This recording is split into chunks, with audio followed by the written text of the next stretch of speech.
Hola, buenas tardes. El día de hoy se va a presentar la maestra Alejandra. Este, Nos va a hablar sobre la discalculia. La discalculia ya ella les explicará de qué se trata y nos dará los pormenores. Ella es la experta en este tema, pero les comento, bueno, cuál es la trayectoria de la maestra Alejandra. Ella es psicóloga. em, Tiene un diplomado en desarrollo humano e inteligencia emocional y está especializada en terapia racional emotiva conductual.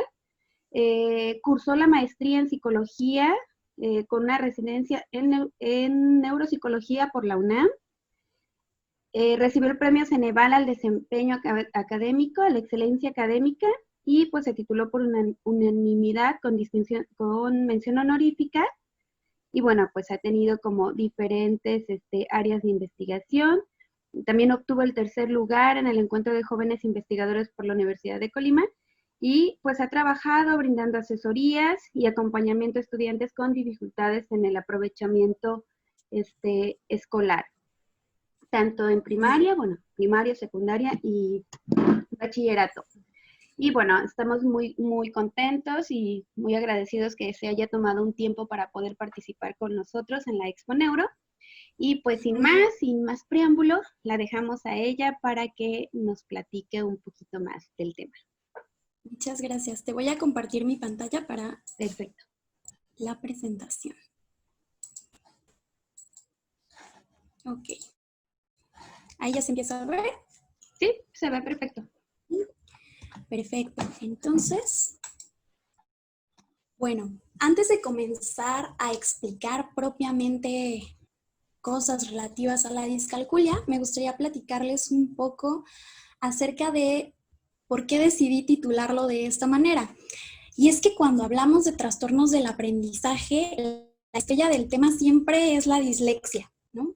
Cada vez se hace más investigación al respecto y muy afortunadamente también cada vez hay más divulgación sobre lo que es la dislexia. Entonces, cada vez hay más gente que sabe a qué nos estamos refiriendo cuando decimos la palabra dislexia o tiene cuando menos una idea vaga de qué podría tratarse. Sin embargo, cuando decimos la palabra discalculia, el panorama es diferente. Se reduce el número de personas que conocen un poco de qué estamos hablando cuando la decimos esta palabra o han escuchado la palabra alguna vez. Entonces, me gustaría contarles algunas cosas que hacen que la dislexia y la discalculia hayan sido comparadas, pero sobre todo quisiera hacer énfasis en aquello que hace que la discalculia sea un trastorno diferente de la dislexia, ¿no? Hoy le vamos a dar como su lugar estar a la discalculia. Y entonces, bueno, una de las cosas que nos tiene que quedar, más bien uno de los conceptos que nos tiene que quedar muy claro para comprender por qué han sido comparados estos trastornos, tiene que ver con entender el concepto de los trastornos del neurodesarrollo. Y los vamos a definir, de acuerdo al DSM-5, como un grupo de afecciones con inicio en el periodo del desarrollo que van a producir deficiencias del funcionamiento personal, social, académico u ocupacional. Y de pronto esta definición pareciera que nos deja muy en claro la parte de por qué es un trastorno del desarrollo, pero puede ser que no nos deje tan en claro por qué es del neurodesarrollo, ¿no? Y es que este grupo de afectaciones va a tener de forma subyacente alteraciones cerebrales específicas que van a generar limitaciones o algunas deficiencias más bien dentro de la vida de este niño que se está desarrollando, y estas deficiencias pueden ser tan finas como lo son los trastornos del aprendizaje, o pueden ser mucho más globales o más generales, como las deficiencias que pueden llegar a ocurrir, por ejemplo, en el caso de una discapacidad intelectual. Entonces, dentro de este grupo de trastornos vamos a posicionar los trastornos específicos del aprendizaje, que son déficits específicos en la capacidad del individuo para percibir o procesar información que van a impedir el aprendizaje de las aptitudes académicas. Esto puede ser lectura, escritura o cálculo, que serían las partes de las matemáticas, ¿no? Entonces, bueno, ¿cómo nosotros podemos decir que un niño está presentando un trastorno del aprendizaje? Bueno, pues tenemos criterios diagnósticos. El primero es que el niño tiene que mostrar dificultad en el aprendizaje y en el uso de las aptitudes académicas por lo menos durante 6 meses. Estas aptitudes académicas van a estar sustancialmente por debajo del esperado para la edad. Y claro, como estamos hablando de dificultades académicas, pues entonces tienen que presentarse durante la edad escolar. Y finalmente, estas dificultades no van a explicarse mejor por discapacidad intelectual, por trastornos visuales, auditivos o algún otro tipo de trastorno neurológico. Y decidí poner los criterios diagnósticos porque me gustaría resaltar específicamente la fineza, ¿no?, que pueden llegar a tener los trastornos del aprendizaje, porque estamos hablando de un perfil neuropsicológico en el que el niño tiene un coeficiente intelectual normal, está teniendo un desarrollo adaptativo normal, pero está teniendo dificultades persistentes para aprender a usar las habilidades académicas o para aprender a leer o para aprender a escribir. Y entonces, de pronto, esto puede retrasarnos un poco el diagnóstico oportuno, porque no es infrecuente que de pronto pensemos que si el niño se está desarrollando también en otras áreas, pues entonces, ¿por qué en esto que es académico no puede? Tendemos a pensar de pronto que el niño no está poniendo de su parte para lograr estos hitos, ¿no? Entonces, eso puede llegar a retrasar el diagnóstico. Además, en el caso particular de las matemáticas, culturalmente podemos tener otra limitación. Solemos pensar que las matemáticas son muy difíciles, entonces si el niño no está teniendo los éxitos esperados en las matemáticas durante el primer año de primaria, pues decimos, no pasa nada, en el siguiente curso lo adquiere. Sin embargo, de pronto con ese tipo de pensamientos, lo que se nos puede ir de vista es que si el niño no está siendo capaz de entender los conceptos más básicos de las matemáticas, probablemente va a ser mucho más complicado para él entender esos conceptos en grados posteriores, donde ya no van a regresarse tanto, ¿no?, a repasar estos conceptos básicos. Y bueno, finalmente otra cosa que me gustaría puntualizar, que está, siento yo, un poco relacionada con la forma en la que, más bien con el tiempo en el que se emite el diagnóstico, es que muchas veces también puede llegar a retrasarse porque creemos que estas dificultades vienen dadas porque el niño se sale del salón, no está poniendo atención, justo en la clase de matemáticas se pone a platicar. Pero ¿qué pasaría si estas conductas que está teniendo el niño vinieran dadas porque la causa es una verdadera dificultad para aprenderlas? Y entonces para el niño estar en una clase de matemáticas es casi como estar en una clase de chino, ¿no? No entiende nada o entiende muy poco. Y entonces pues se aburre, mejor se sale del salón, se pone a platicar, hace otra cosa, ¿no? Entonces creo que eso es algo que tendríamos que de pronto plantearnos, poner sobre la mesa para poder identificar a tiempo este tipo de trastornos. Y entonces, bueno, hasta aquí lo que hemos mencionado es entonces que existen los trastornos del neurodesarrollo y que de esta gama de trastornos vamos a posicionarnos en los trastornos específicos del aprendizaje. Y ya decía yo que pueden ser de 3 tipos. Podemos tener el trastorno específico del aprendizaje para la lectura, para la escritura o para las matemáticas. Entonces aquí, por ejemplo, ya podemos ver por qué la dislexia y la discalculia han sido comparados. Claro, pues porque vienen de categorías que son generales, no son las mismas categorías. Y además existe una alta comorbilidad entre la dislexia y la discalculia, así como con otros trastornos del neurodesarrollo. Pero, pues ahora que sabemos más o menos por qué han sido comparados, pues vamos a posicionarnos ahora sí en el que nos interesa, ¿no?, que tiene que ver con el trastorno específico del aprendizaje en las matemáticas. Y vamos a iniciar, ahora sí en materia, definiéndolo.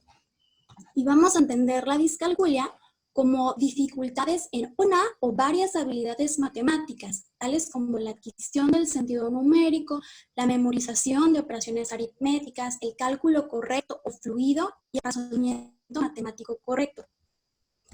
¿Por qué es importante que hablemos de la discalculia? Pues porque presenta una ocurrencia casi tan alta como la que tiene la dislexia.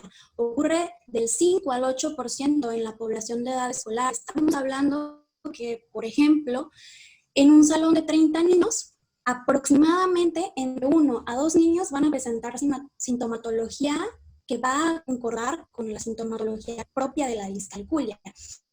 Por otro lado, aquellos niños donde la sintomatología se presenta con bastante seriedad, estos síntomas pueden permanecer hasta la adultez y eso podría llegar a condicionar mucho la calidad de vida de esa persona. Entonces, eso nos afirma también la importancia de no solamente detectarlo a tiempo, sino de intervenirlo a tiempo.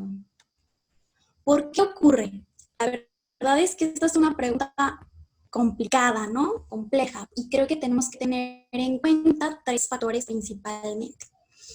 Factores neurobiológicos, factores genéticos y factores psicosociales. Y me gustaría puntualizar el hecho de que los factores psicosociales no se posicionan propiamente como una causa de la discalculia, sino que más bien se ha descrito la influencia que pueden tener para que la discalculia se presente con mayor severidad.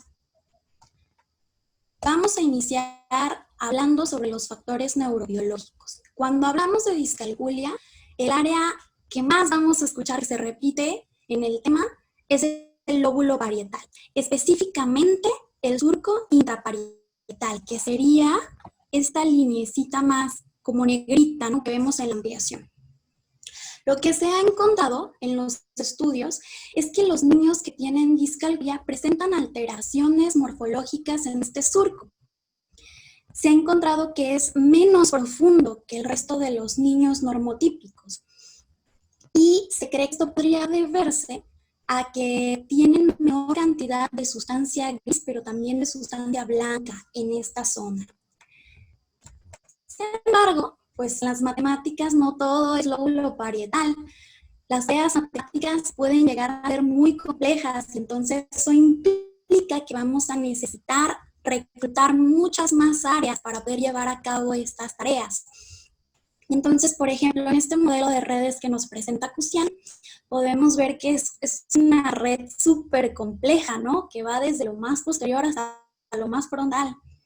Y entonces, por ejemplo, en la parte posterior podemos observar que se involucran zonas como la corteza visual primaria y la vía ventral, que en conjunto con el surco intraparietal nos van a ayudar a tener un desempeño adecuado, por ejemplo, para el reconocimiento de figuras, para el reconocimiento de números arábigos, ¿no? Por ejemplo, vamos a tener otra conexión que es más bien parietotemporal, va a estar muy relacionada con el reconocimiento auditivo de los números, pero también con la recuperación de los hechos numéricos, que son operaciones aritméticas simples que recuperamos muy rápido. Voy a hablar de ellas más adelante. Y finalmente, tenemos una conexión que es más bien parietofrontal o frontoparietal, que si se fijan, pues es la más compleja, se establecen muchas conexiones ahí. No solamente vamos a tener la participación, no va a estar relacionada esta conexión con la atención, sino que también se involucran muchos componentes del funcionamiento ejecutivo. Especialmente vamos a requerir de la memoria de trabajo, pero no de forma exclusiva. También necesitamos, por ejemplo, de inhibición, necesitamos de automonitoreo, de solución de problemas, por mencionar algunos, ¿no? Y entonces lo que vamos a encontrar es que dependiendo del tipo de tarea matemática que estemos resolviendo, pues se van a reclutar más o menos áreas, y lo que se ha postulado es que probablemente en los niños que están presentando discalculia también podría haberse una afectación en la forma en la que el surco intraparietal se conecta con estas otras zonas. Ahora, respecto a los factores genéticos, se han hecho diversos estudios.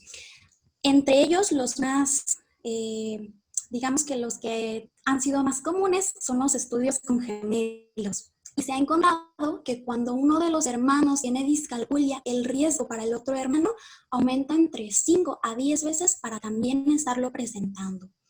Otros estudios como el de Shaleb han encontrado que la discalculia muestra agregación familiar, es decir, de pronto como que parece presentarse de forma prominente en ciertos núcleos familiares.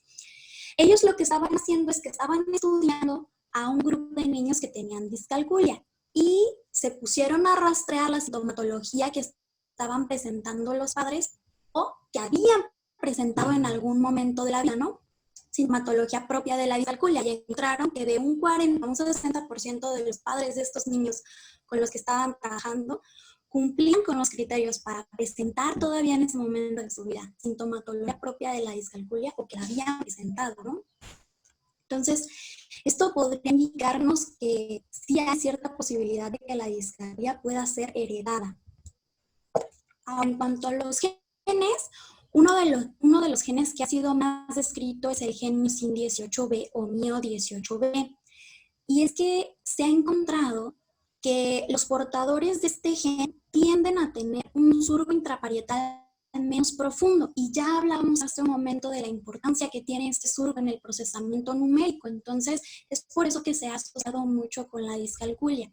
Y los otros genes que aparecen abajo, el MMP7, el GR1K1 y el DEAH5, también han sido estudiados por su relación con la discalculia. Sin embargo, en estos genes no está muy clara todavía la relación y los resultados no son concluyentes.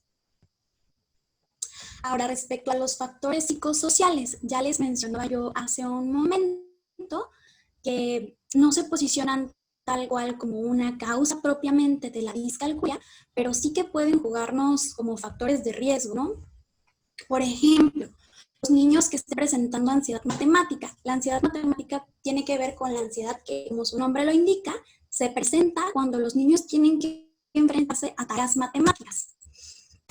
Entonces, si un niño tiene ansiedad matemática y además está cumpliendo con los criterios diagnósticos de discalculia, es muy probable que se aumente la severidad del trastorno porque el niño va a mostrar más aversión a las tareas matemáticas. Y si no tenemos prácticas sobre estas tareas, pues la forma de mejorar se va a ver muy condicionada. Lo mismo va a suceder con la depresión y si el niño muestra también escasa motivación y baja autoeficacia hacia las matemáticas. El nivel educativo de los padres, el ambiente familiar y el estatus socioeconómico pueden ser factores que pueden jugar como factores de riesgo o como factores protectores.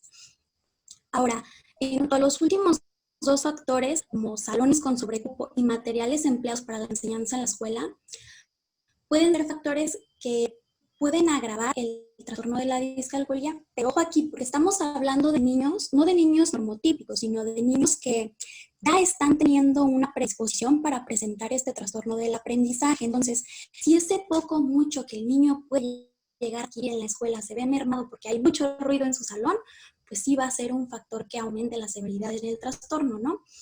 Y los materiales, no es que si no se usa cierto material, entonces se le desencadena el trastorno al niño. No, más bien tiene que ver con que, vuelvo a lo mismo, ya teníamos un niño que tiene cierta predisposición para presentar este trastorno, pues lo más probable es que vaya a requerir de una mayor cantidad de materiales manipulativos para comprender conceptos abstractos en las matemáticas. Y entonces, bueno, ¿cómo vamos a ver que la discalculia lleva su curso, ¿no? ¿Cómo se desarrolla a través de los años la discalculia? Para poder hablar de eso, necesariamente tenemos que hablar del desarrollo típico. No podemos hablar de lo que es anormal si no hablamos primero de qué es la normalidad, qué esperamos que esté cumpliendo el niño. Y en la etapa preescolar, o sea, para el final del preescolar, un niño ya tiene que tener la capacidad de reconocer y de nombrar números, cuando menos hasta el 30.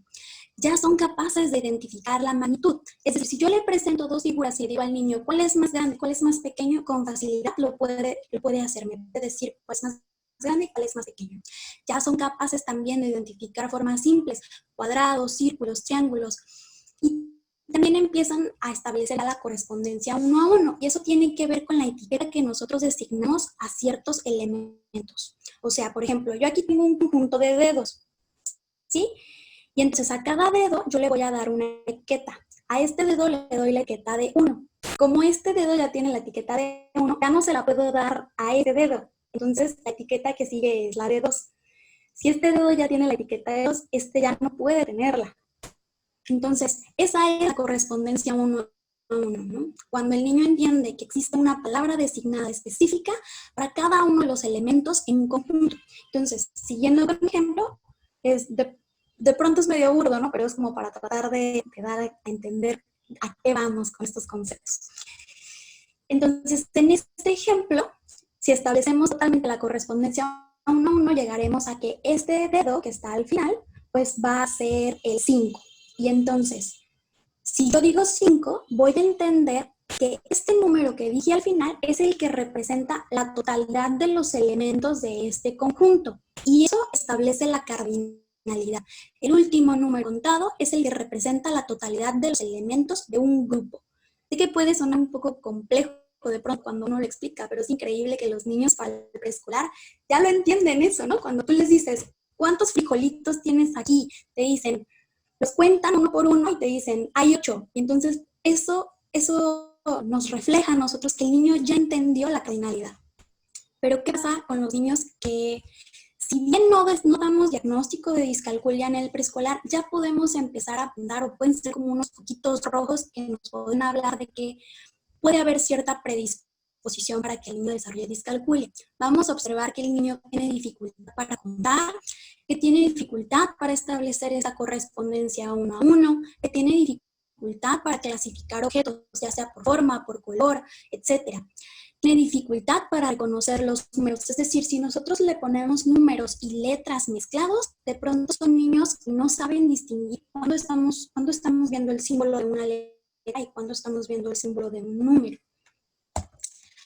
Ahora, en la primaria baja, que sería de primer grado al tercero, pues lo que vamos a ver es que para el final del tercer grado el niño ya tiene que tener la capacidad de resolver problemas matemáticos simples con mucha facilidad, ya son capaces de nombrar y escribir cifras superiores a 1000, son capaces de contar hacia adelante, hacia atrás, hacen conteos salteados. O sea, por ejemplo, si yo le digo al niño cuenta de 2 en 2, de 3 en 3, de 4 en 4, el niño ya es capaz de hacer todo esto. Y también son capaces ya de recuperar hechos numéricos con mucha facilidad. Hace un momento los había mencionado. Y ahora los defino. Los hechos numéricos tienen que ver con operaciones aritméticas simples que recuperamos en menos de 3 segundos. Por ejemplo, cuando yo digo 5 más 5, estoy segura que más de uno ya recuperó la respuesta, ¿no? Y es que no tenemos que calcularlos, no son operaciones que hacemos calculadamente, ya las recuperamos directamente desde la memoria, son hiperaprendidas y son necesarias para que podamos hacer otro tipo de operaciones más avanzadas, como por ejemplo las operaciones multidígito, y también nos ayudan a hacer con precisión cálculo mental. Otro tipo de hecho numérico son las tablas. Yo creo que son como los hechos numéricos por excelencia. Y lo que sucede en los niños con discalculia es que van a tener dificultades en estos grados. Vamos a ver que hay dificultad para comparar magnitudes, dificultad para recuperar hechos numéricos, y también se caracterizan mucho, ¿no?, por hacer un uso excesivo del conteo con dedos, incluso cuando les preguntamos por hechos numéricos, ¿no? O sea, le decimos a un niño, a ver, dime, ¿cuánto es 8 más 2?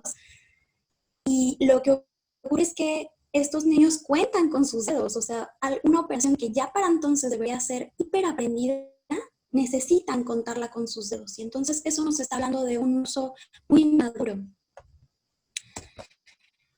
Para la primaria alta, que sería de cuarto a sexto, en el desarrollo típico que esperaríamos encontrar, estos niños, pues para el final ya sean capaces de entender las fracciones, que nombren, escriban cifras superiores a 100,000, que lean gráficas y tablas, sean capaces de comparar y clasificar formas bi- y tridimensionales, entiendan el área y el volumen. Los niños que están mostrando discalculia pues tendrán dificultades para establecer una secuencia de pasos al resolver problemas matemáticos, y tendrán dificultades también para resolver las operaciones con precisión. Constantemente se equivocan al hacer sumas, restas, multiplicaciones, divisiones. Y generalmente estos niños ya empiezan a presentar ansiedad matemática porque son niños que ya tienen un historial acumulado de fracasos matemáticos, ¿no? Y además ya han sido expuestos en su clase. Entonces el niño para entonces ya sabe que tiene una dificultad, porque decíamos, no es un problema de coeficiente intelectual. Entonces, bueno, estas dificultades que pueden irse dando a través del desarrollo pueden ser agrupadas en tipos de discalculia. Y los tipos de discalculia pueden llegar a variar dependiendo del autor que esté hablando sobre ellas. Estos tipos de discalculia que yo les voy a presentar son los que expone Gehry. Gehry dice que hay 3 tipos de discalculia. Uno de ellos es la discalculia que predominantemente tendrá dificultad para recuperar los hechos numéricos. Y entonces son niños que tienen una alta frecuencia al recuperarlos. Puede ser que ocurran dos tipos de error. Que cuando nosotros le decimos al niño, dime cuánto es 8 más 2, te digan 7. O puede ser que cuando tú le dices al niño, dime cuánto es 8 más 2, tardan mucho tiempo en responder. Pueden recuperarlo con precisión, pero les toma mucho tiempo. Y eso nos está hablando de que no lo recupera desde la memoria, lo tiene que calcular, no lo ha automatizado. Y este tipo de discalculia suele tener bastante comorbilidad con la dislexia. Ahora, otro tipo es el tipo procedimental, que va a estar caracterizado por el uso de procedimientos inmaduros. Es decir, por ejemplo, un niño que para resolver una multiplicación hace sumas repetidas, ¿no? De pronto podemos decir que el niño entiende, ¿no?, de toda la multiplicación, pero no la hace porque está usando procedimientos ineficientes. Vamos a ver que también hay dificultades en el automonitoreo, es decir, el niño comete errores y pocas veces es capaz de darse cuenta que está cometiendo un error. En general, estos niños suelen tener déficit en el funcionamiento ejecutivo y también suelen tener un pobre entendimiento de los conceptos, es decir, de pronto seleccionan procedimientos incorrectos porque no entienden el concepto. Cuando yo resuelvo una tarea matemática, tengo que entender por qué sí tengo que usar una suma, por qué sí tengo que usar una resta, y luego me pregunto cómo lo hago, ¿no? Que es lo que corresponde propiamente al procedimiento. Entonces, sí hay como cierto déficit en el entendimiento de los conceptos en este tipo de niños. Ahora, en el tipo visoespacial, pues vamos a encontrar que estos niños se caracterizan por tener dificultades en la representación numérica espacial. Nosotros organizamos los números de una forma espacial. Tenemos algo que se llama línea numérica. Y en la línea numérica organizamos los números de izquierda a derecha. Y en la izquierda vamos a tener los números que son de menor valor y a la derecha los números de mayor valor. Pero vamos a comprender que existe una relación espacial entre estos números, ¿no? O sea, mientras más a la derecha, entonces quiere decir que más grande será ese número. Y por esta deficiencia que tienen estos niños, también suelen tener muchas dificultades para comparar los números. O sea, cuando les ponemos dos cifras y le decimos cuál es más grande de estas dos cifras, suelen tener fallas. También suelen alinear incorrectamente las cifras. O sea, si yo le dicto al niño, a ver, vas a sumar 154 más 5. Y es posible que ese niño me ponga el 5 debajo del 1. Y eso sería incorrecto. Me está hablando de que el niño no entiende que los números van en una posición y que esa posición tiene relación con el valor que tiene el número, ¿no? Que es lo que conoceríamos como valor posicional. Pueden llegar a confundir el signo de suma, el signo de multiplicación y también suelen tener dificultades en geometría. Ahora bien, ¿cómo los intervenimos, no? ¿Qué se puede hacer por estos niños? Tenemos varios tipos de intervenciones. Sobre las que más se ha descrito son aquellas que están dirigidas a las matemáticas y que trabajan sobre el déficit. Es decir, si tenemos un niño que no comprende las fracciones, trabajamos directamente sobre ese tema. También tenemos intervenciones que son conductuales y psicológicas. Ya hablaba yo hace un rato de que, por ejemplo, si el niño presenta ansiedad matemática, depresión o presenta poca motivación, ¿no?, hacia este tipo de tareas, pues se trabajan sobre esos aspectos y se ha encontrado que si se trabajan, pues sí puede mejorar el rendimiento académico. También está otro tipo de intervención que es la estimulación cerebral no invasiva. Sin embargo, este tipo de intervención es más bien experimental. Solamente se limita a contextos de investigación y se implementa, por ejemplo, estimulación magnética transcraneal o estimulación eléctrica transcraneal. Sin embargo, los resultados sobre su efectividad no son concluyentes y por eso no se ofertan al público. Finalmente están las intervenciones farmacológicas, que ojo aquí, la discalculia no se trata con ningún fármaco. Lo que puede suceder es que en casos muy severos de ansiedad matemática podría darse algún fármaco para tratar la ansiedad y entonces podríamos ver una mejoría, ¿no? De forma secundaria, pero la discalculia como tal no se trata con ningún fármaco. También puede darse el caso, que sería lo más frecuente, ¿no? De que hay niños que tienen discalculia, pero también tienen trastorno por déficit de atención con hiperactividad, y entonces ese sí se trata con un fármaco, ¿no? En algunos casos.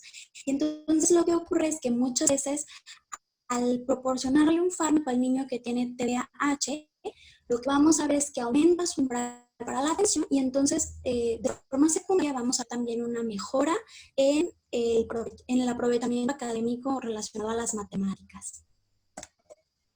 Ahora, ¿qué pronóstico tienen estos niños? ¿Qué va a pasar con ellos si no se les atiende, ¿no? Pues mucho depende de la severidad de la alteración.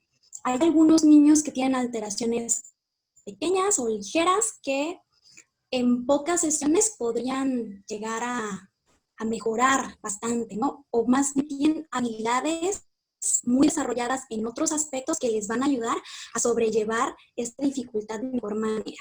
Creo que sería más bien esto. Y también depende mucho del inicio de la intervención, es decir, entre más pronto demos un diagnóstico y entre más pronto comencemos a trabajar sobre las dificultades que el niño está presentando, pues más herramientas tendrá este niño para poder sobrellevar las dificultades o las exigencias que se presenten en su vida académica más adelante. También es muy importante la participación de los padres en el tratamiento. Un niño que está teniendo dificultades verdaderas en el aprendizaje difícilmente va a lograr hacer su tarea de matemáticas él solo, va a necesitar acompañamiento. Y también la presencia de comorbilidades es otro factor que nos puede jugar en el pronóstico. Cuando los niños presentan, por ejemplo, discalculia, dislexia y además tienen TDAH, que no sería raro, pues entonces estamos hablando de que hay más procesos que podrían estar presentando alteración y eso también podría pues aumentarnos de cierta manera la severidad. Ahora, ¿qué podemos hacer en caso de que estemos ya con toda esta información sospechando de que nuestro vecino, nuestro hijo, nuestro estudiante podría estar presentando discalculia? Lo primero es que acudamos a una valoración neuropsicológica o a la valoración con un psicólogo clínico experto en trastornos del neurodesarrollo, porque aunque ya he dicho yo momentos atrás que tiene esto una base neurobiológica, el diagnóstico sigue siendo clínico.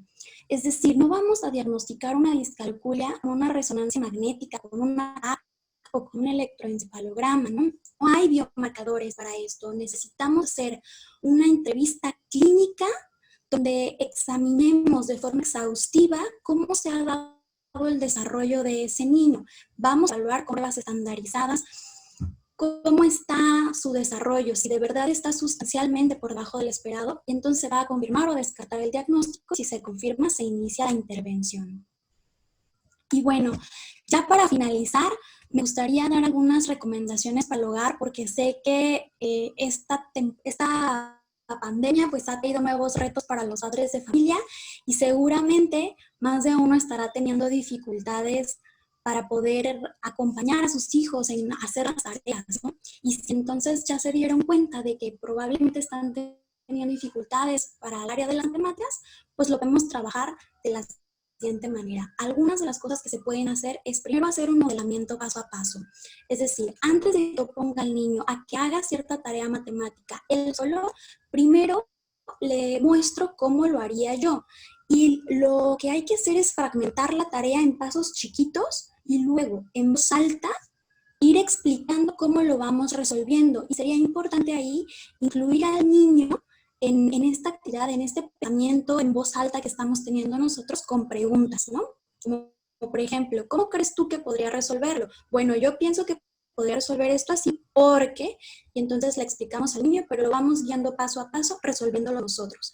Luego tenemos un tiempo de práctica guiada, donde el niño va a hacer el ejercicio él, pero nosotros somos quienes vamos a brindar las instrucciones para que el niño pueda sobrellevar esta dificultad, ¿no? Para que no tenga más bien dificultad en memorizar los pasos. Y luego proporcionamos práctica repetida suficiente. También es importante hacer una corrección inmediata de los errores. No queremos que el niño replique errores. Entonces, Si tenemos una ventana en la que el niño nos está poniendo toda su atención y está aprendiendo, no queremos que el error lo repita. Entonces, por eso hay que corregirlos inmediatamente. También podemos usar material manipulativo, como les decía. Lo más probable es que estos niños requieran de mucho uso de material, puedan manipular, puedan sentir, y no necesariamente tenemos que comprar a lo mejor material muy costoso o educativo, sino que muchas veces con el mismo material que ya tenemos en casa podemos explicar cosas, por ejemplo, usando frijoles, masa, plastilina. Y finalmente, pero no menos importante, no nos olvidemos de motivarlos, especialmente cuando nuestros niños ya son más grandes. Pues ya les decía yo que esto no es un problema de coeficiente intelectual. La mayoría de los niños se dan cuenta de que están teniendo estas dificultades, por no decir que todos los niños, ¿no? Están dando cuenta de que tienen esa dificultad. Entonces es algo que realmente puede generarles ansiedad. No nos olvidemos de hacerles saber que sabemos que esto puede ser complicado para ellos, pero que sabemos que con práctica repetida podrán lograrlo. Y eso sería todo. Muchas gracias por llegar hasta aquí. Me parece que tu micrófono apagado. Ya. Muchísimas gracias por este tiempo. Bueno, me surgen como algunas dudas por mi desconocimiento total en el área clínica. Y una de ellas es, bueno, veo que se hace el diagnóstico de la situación que está viviendo el niño, que hablamos de un pronóstico. Cuando hablamos de un pronóstico nos referimos a que el niño puede llegar a alcanzar la normalidad en esta cuestión, o siempre va a haber esta dificultad a lo largo de la vida. Depende mucho de la severidad con la que esté presentando, o más bien de qué tan desfasado se encuentra el niño respecto a la media. Algunos autores consideran que, por ejemplo, cuando los niños están por debajo del percentil 25, podrían llegar a tener un desempeño habitual, pero entonces ya no se le da tanto este término de discalculia, sino más bien como dificultad matemática, ¿no? Y los niños que propiamente presentan discalculia, que son los niños en los que más persiste esta dificultad, tienden a aproximarse a la media, pero sí será un poco más difícil que logren un desempeño normal. Esto me refería también, entonces, ¿esta situación la pueden presentar aún siendo adultos? Sí, especialmente cuando se presentan los síntomas con mucha severidad. Más bien, no es que surja en la adultez propiamente la discalculia del desarrollo, no es que surja en la adultez, es del desarrollo porque se forma en semanas muy tempranas del desarrollo, ¿no? Entonces, estos niños desde que nacen ya traen una configuración diferente en su cerebro, especialmente en estas áreas que decíamos, y entonces, si son muy severas estas alteraciones, podrían llegar a persistir. Pero en algunos casos, pues más bien lo que hacemos es entrenar al niño en otro tipo de habilidades para que pueda ir compensando estas deficiencias. Qué interesante, me surge porque, como bien decía maestra, se sabe mucho de la dislexia, ¿no? Y ahí la dislexia continúa durante toda la vida, ¿no? Ya después encuentras como alternativas de cómo poderlo sobrellevar y salir de la situación, pero es a través del entrenamiento, ¿no? La dificultad siempre ahí va a estar. Exacto. Y me surge ahora otra duda de las estructuras. Hablaba también que había una alteración visoespacial, ¿no? En cuanto a cómo el acomodo de los números. ¿Será que también el hipocampo sea parte de o tenga alguna participación en lo que está ocurriendo? Porque a la vez que se les dificulta, por ejemplo, recordar las operaciones básicas, ¿no? Que las sabemos de memoria, como las tablas, ¿no? ¿Tendría también alguna relación con esta estructura? Sí, de hecho se ha detectado que existen alteraciones en el hipocampo y en la amígdala. Es muy interesante porque también comentaba como esta parte de alteraciones en cuestiones emocionales, ¿no? Que lo que tiene que ver con la depresión, que tiene que ver con problemas a lo mejor de comportamiento, y justo son esas dos estructuras las vinculadas, ¿no? En estas alteraciones. Qué maravilla, ¿no? Es el cerebro. Así es. Bueno, pues muchísimas gracias, maestra, por su tiempo.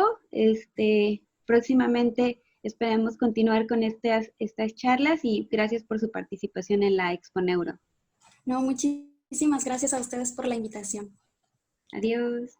Hasta luego.